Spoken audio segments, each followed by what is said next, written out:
Our buddy Greg Palast is on the line with us from, geez, I'm not sure where you are right now. Greg, I think you just got home back to L.A. from Georgia? From Georgia, and I'm lazy. I sent my crew on to Florida, where they've been issuing the reports from there. Yeah, lazy is not a word I would use to describe you, but I'm glad you're home and you're safe. Because I was a little concerned. You said you were going down and you were going to put a camera in Brian Kemp's face, and I'm like, whoa. I did, and he had me arrested, but then it was a catch and release operation. I said, "Am I the only reporter being busted and removed?" They said, "Just you." Wow. And then I was in the Trump rally.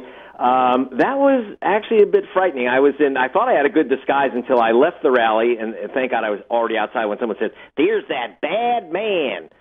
I kid you not. Oh, my. It was bad. Did you go in with your normal hat and Oh, no. Into Trump rally? Are you kidding me? Yeah. I was full MAGA, baby. I see. I mean, it was incredible. I had to. So what have you learned, and what's the state of the elections right now? Okay, here's the deal.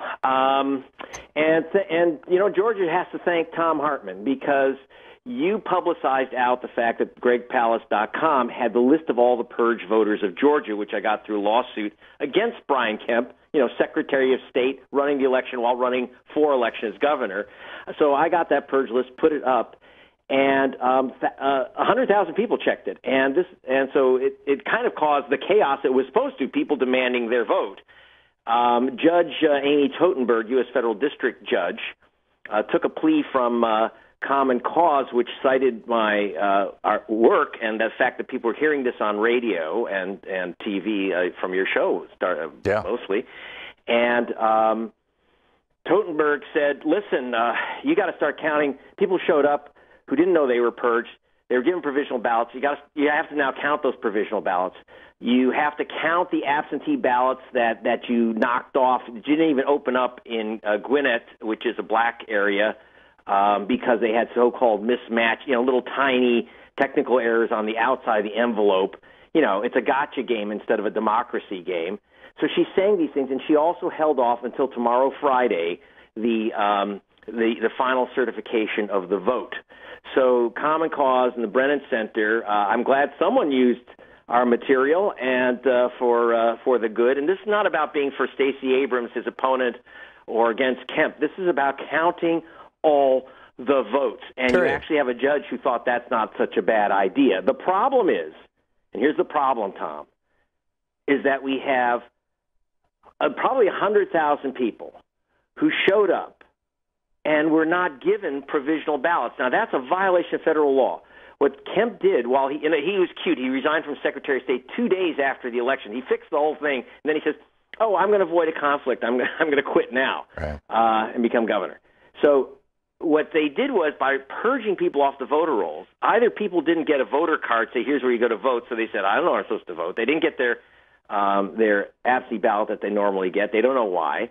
And then some people who did show up at the polls, tens of thousands who showed up at the polls, were told under Kemp rules, if you're not on the voter rolls, you can't vote. Yeah, we know that. But you can't ask for a provisional ballot to challenge the fact that you were purged off the voter rolls. Right, which is a violation of federal law. I mean, you accompanied Martin Luther King's cousin, 92-year-old cousin, to the polls. She had been voting in that same precinct her entire life. She had been purged by Brian Kemp, and initially they refused to give her a provisional ballot. After all, it was an African-American neighborhood. We can't have them voting, right? And you were there with a camera crew, and you called a lawyer and connected the lawyer to the person who was sitting at the desk. But obviously, they had been turning away people all day long who had been purged by Brian Kemp. We had several people that I accompanied, and if it weren't for the fact that I had lawyers on the line, if it weren't for the fact that I was operating 3 national TV crews, we couldn't have even gotten people provisional ballots, let alone the ballots that they deserved. Right. And so you have, it's tragic beyond imagination. it's undemocratic beyond imagination. Yes, small d, yes, absolutely. A little bit of good news for you, Greg. I don't know if you heard the first hour of our program on KPFK there in Los Angeles, but Congressman Mark Pocan was on for the hour, taking our listeners' calls. And he said at the very beginning of the show, when he and I just chat a little bit, for the first couple of minutes, while the calls are getting stacked up, he said that the first piece of legislation that is going to be introduced in the new Congress in January, H.R. 1, is going to be an election integrity voter protection bill. And he said, because he has been on my program, he says, this is because of your show, Tom. He said, because he's been on this program for, a couple of years now, I guess, every week taking calls from listeners. And so many people who had listened to Greg Palast and his conversations about what the difference was between a provisional ballot and an absentee ballot and how voter suppression works. He said, and interstate cross-check and all the stuff about interstate cross-check, he said, we are specifically outlawing interstate cross-check in this bill. All right.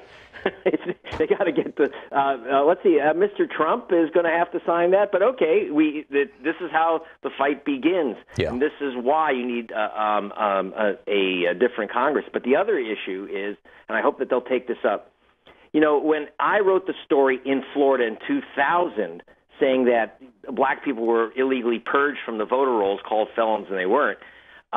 That created the provisional ballot. It was just that story of the black voters removed. Right. It was part of the Help America Vote Act of 2002. The idea of the Help America Vote Act. So now, of course, as soon as Bush tells you he's going to help you vote, you better look out, because they gave the Congressional Black Caucus the provisional ballot that they asked for, so you could challenge being purged. What they didn't do is win the right to have it counted.